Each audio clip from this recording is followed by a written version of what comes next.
In the late 1970s, entering a Dungeons & Dragons tournament was a notoriously brutal experience.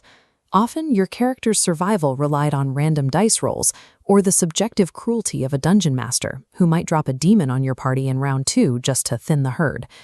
This created a serious logistical headache for publisher TSR and the newly formed Role-Playing Game Association. When you're trying to host a legitimate competition, you can't accurately score hundreds of players if the game is built on imagination and pure luck. By 1983, the organizers at the Gen Con 16 convention realized they needed a system that provided a perfectly level playing field for every single competitor. To achieve mathematical fairness in a role-playing game, they had to do the unthinkable, completely strip the dungeon master of their subjective power. The architect of this solution was designer Bob Blake. In his 1983 tournament module, The Forgotten King, Blake replaced on-the-fly human judgment with rigid mathematical architecture. This equation on screen is Blake's scoring algorithm. Your final team score, T, was calculated by adding up your total kills and accumulated treasure, dividing by the number of players, and adding bonus points for solving specific traps and penetrating deep into the map. This rigid adherence to calculation forced judges to ignore the capriciousness of the dice, measuring a team's performance solely by their choices. Let's look at the first block of that equation, kills and value. In a standard home game, dungeon masters frequently throw random wandering monsters at the party. But in a tournament, random encounters break the scoring system, rewarding a lucky team with points for enemies that other tables never encountered. Blake solved this by banning all wandering monsters. Every single encounter in The Forgotten King was hard-coded and entirely deterministic. Take an encounter called The Ford. The players approach a deceptive, ominous-looking Sandy Creek crossing. If the party wastes tournament time casting elaborate magical precautions on a completely harmless patch of dirt, they are penalized by the actual ticking clock of their strict 3.5-hour time limit. With random variables removed, a team's final combat and treasure score became a direct reflection of how efficiently they managed their time and resources. That raw total of kills and treasure was then divided by the P variable, the number of players, acting as a denominator to average out the team's gross output. This denominator was massive because The Forgotten King forced competitors to pilot a gigantic 10-person roster of pre-generated characters. Coordinating 10 different class abilities and spell lists under a real-time clock required incredible logistical discipline. This chart shows the custom mechanical safeguard Blake invented to keep that mega party balanced, known as the extrapolated matrix. Because the final tombs were guarded by powerful undead, a 10-player party could easily defeat the challenge by having multiple clerics turn the undead simultaneously.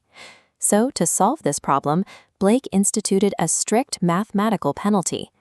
Every overlapping holy aura actively interfered with the others, resulting in escalating negative modifiers.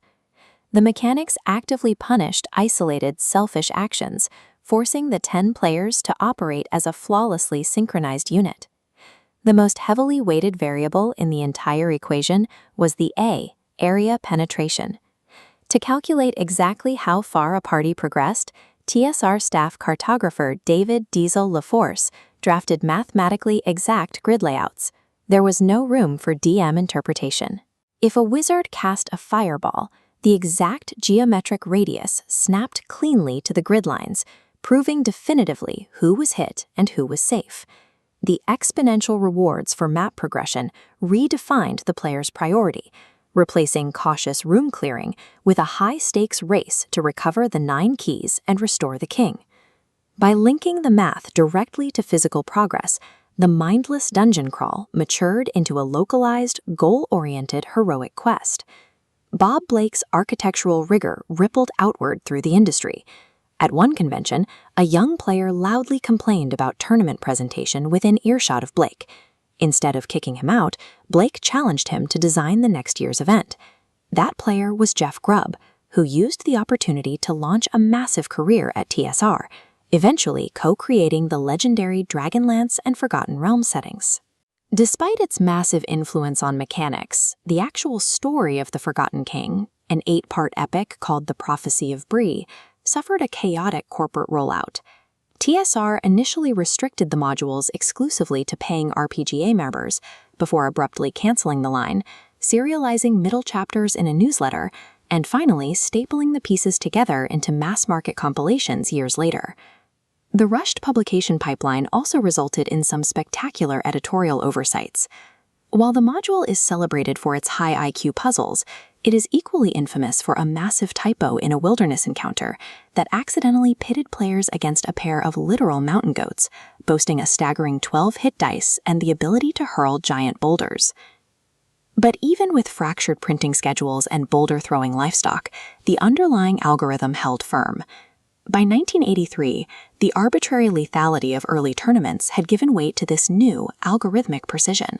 The Forgotten King demonstrates that meticulous architecture provides a superior stage for high-level play, allowing players to outmaneuver the dungeon through logic rather than luck.